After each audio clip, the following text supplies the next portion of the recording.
Hey, welcome to For Soul's Sake, this little digital ashram that we've created together. I'm really glad that you pressed play today. And today's solo episode is a gentle, sacred poke, the kind that you might get from a loving friend or a deep monk. It's all about seeing through the fog, or more precisely, recognizing reality. For soul's sake, for soul's sake. Do you ever get caught up in a mental Netflix series of your own making, starring you as the villain, you as the victim, or you as the hero to everyone's problems? Yeah? Same. Lately, I've been watching how much I pour time, pour energy and life into what isn't real. The imaginary arguments, the stories that I've been spinning, the assumptions that I buy wholesale. And the kicker, I do it with passion. It's almost like I want to suffer. It's wild. But here's the truth. Most of the noise up there in the attic, it's not real. It's just loud. See, the mind is like a magician, and not the cute card trick kind. It's more like, now you see peace, now you don't. 1 minute you're a divine being, the next minute you're obsessing over how someone's looked at you weird on the train. It whispers things like, you're not enough. You've got to earn love. That silence, rejection, that success over there, that's what makes you worthy. But Bhakti, this path of devotional love towards God, says something radically different. It says that you are already loved, infinitely, fiercely, just as you are, not because you're flawless, but because God, Krishna, the source, doesn't love you for your performance. God loves you for your presence. There's a verse in the Bhagavad Gita where Krishna says, this world is temporary and full of miseries. Take shelter of me.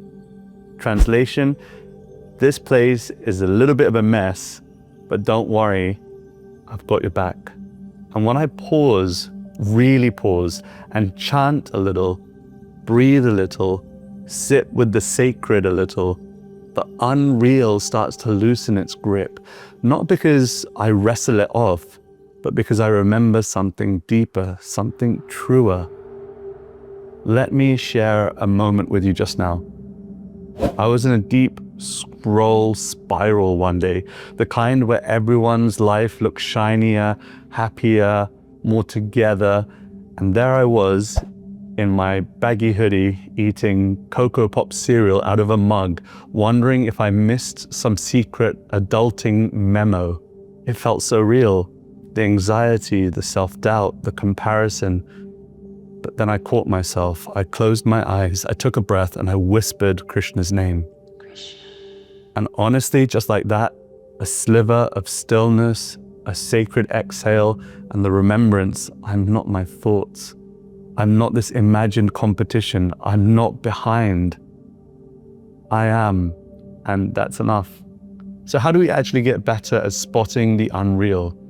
For me, it's two things: wisdom and Sangha. And these aren't the names of a yoga studio in East London, although that would be pretty cool. Wisdom from scriptures, from saints, from sacred songs, and Sangha, the company of the sincere truth seekers, friends who don't let you drown in your drama, people who remind you that peace isn't a productivity hack, it's your birthright. So here's your reflection invitation this week. What stories are you carrying that might be a little made up? What would it feel like to set them down like heavy bags at the end of a long journey? And where can you pause? Where can you soften and remember who you really are? Beneath the titles, beneath the noise, above the shoulds. You don't have to fix it all. Just notice. Be curious, be kind, be willing to see again, because the more we recognize the unreal, the more room we make for what's beautifully, blissfully real. Love, stillness, connection, Krishna. And that, dear friend, is a life worth showing up for. Thank you so much for spending your heart space with me today on this solo episode of For Soul's Sake. If this stirred something in you, I'd love to hear about it. And if you know someone who could use a little reminder, send this their way. Until next time, stay grounded, stay devoted, stay wildly, unapologetically you. You're not alone. And you never were. Namaste. If you love this episode, you'll love my interview with Kat Methin on how life isn't always symmetrical and beautiful. Check it out. Nobody else owns you and your feelings. So you get to decide ultimately. And obviously, like I said, we were talking then about like how you feel, but you do get to make that decision. Yeah. You get to choose how, even if someone says something really horrible to you, or you read something horrible, or you see something that you compare yourself against, you do get to make that choice, however hard that is. And I think growing up, you know,